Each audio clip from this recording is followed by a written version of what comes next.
the Group Technical Training Academy, the complete solution for your training needs. Technicians can learn from leading instructors on trends, issues, and technology. The group's comprehensive training program will provide information that will sharpen your skills.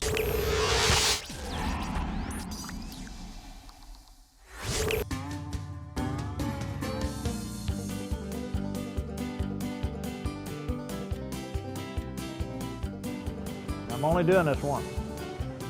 What you get is what you get. You know, there are times when you just got to sit back and relax. We're here at Bubba's Garage today, and we have developed a completely new set of diagnostic procedures and test tips.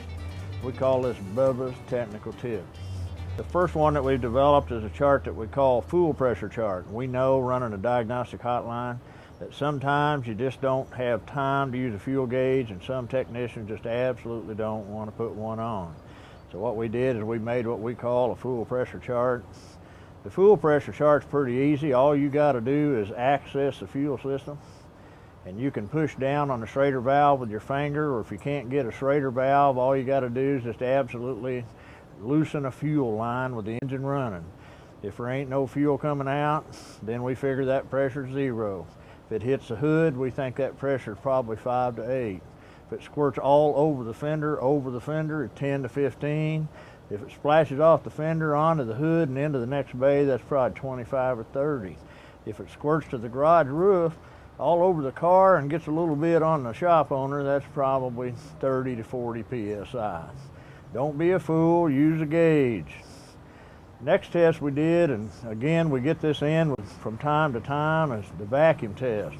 And people call us and they say on the hotline, say, the engine won't start, and I said, how much vacuum does it have? And they said, well, you know, the vacuum feels good. And I said, well, I'll tell you what I need you to do. I need you to tell me how it feels. Now, sometimes the dog don't even believe these tips. So if you don't feel anything, what you do is you start the engine up, and you put your thumb over the vacuum hose. If ain't nothing, if you don't feel anything, we ask you to change thumbs and retest. Because some people smash their thumb, and if they smash the thumb, there ain't no feeling in it. If there ain't no feeling in it, then you're gonna have to use a different thumb. If you still don't feel anything, we figure that's low to none. If you got a light suction on your thumb, we figure that's 1 to 5. If it causes the skin to wrinkle up just a bit, that's 1 to 5. If it's skin wrinkles, that's 5 to 8. If your thumb turns blue, that's 8 to 10. If it creates a hickey on your thumb, you all know what a hickey is, it's 10 to 12. If it creates pain, it's 18 to 20. If it doesn't release your finger and you can't get your finger off the hose, we figure that's probably 20 to 25. The next test we did, and we invented this one at Bubba's Garage in Newport, Indiana to hill climb, is ignition voltage output test. You know, sometimes a mechanic ain't got a scope, and sometimes you ain't got them fancy electronic things. So what you got to do is you got to create your own. So what we do is you hold a wrench, and you pick that wrench up, and you hold the wrench in your right hand, and you just reach over and grab that spark plug wire with your left hand. And when you grab the spark plug wire with your left hand, more than likely that's going to cause you to throw the wrench. When you throw the wrench, if you throw it 10 feet, we figure that's 10,000 volts. 20 feet is 15,000 volts. If you throw it 30 feet, it's 25,000 volts. Now sometimes some of the guys throw it over 30 feet. If they throw it over 30 feet, it must be one of them new DIS ignitions. What you need to do then is just use a bigger wrench and do it again.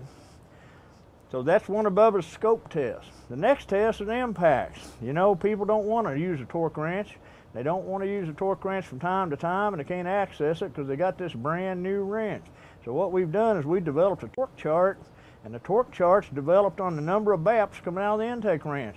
So you don't need to check the torque. All you got to do, if you want 25 to 35 pounds and you're using an Ingersoll or a Snap-on, you just put that wrench up there and go BAP. 35 to 45 is BAP, BAP. 45 to 60 is BAP, BAP, BAP. And 45, 60 to 75 is BAP, BAP, BAP. 75 to 90 is BAP, BAP, BAP, BAP. Now if it's a Snap-on, you got an extra BAP, BAP, BAP, BAP, BAP, BAP. Now if you got a 90 to 100 pound torque, then you go BAP, BAP, BAP, BAP, BAP, BAP, BAP. Okay, all guns, if you use 7 BAPs or over, we figure that's at least 100 foot-pound of torque. Now, the last one we do, and this is one of the more interesting ones, is what we call the Ideo Illumination chart. You know, sometimes, again, people don't want to use the scope, and they want to use one of them bulbs, and they want to use one of them test lights. So we never do know, is the bulb bright, is the bulb dim, how many volts does it take to light a bulb? So we did some research on that, me and the dog, and we did a no light chart. If you look at bulb and you look at the Ideo Illumination chart and you look at the bulb here and there ain't no light, there ain't no voltage. If there ain't no voltage, there ain't no bulb. Now if it might be glowing and you don't really know, that's probably 1 to 3 volts. If it barely glows, that's probably 3 to 5. If it's brighter than 2 but a little more than 3, that's probably 5 to 7. If it's same as a bald head on a sunny day, that's probably 7 to 9. If it grows brightly and gaining intensity as you go, it's getting brighter, that's 9 to 11. If it's almost bright enough to read by, that's 11 to 13.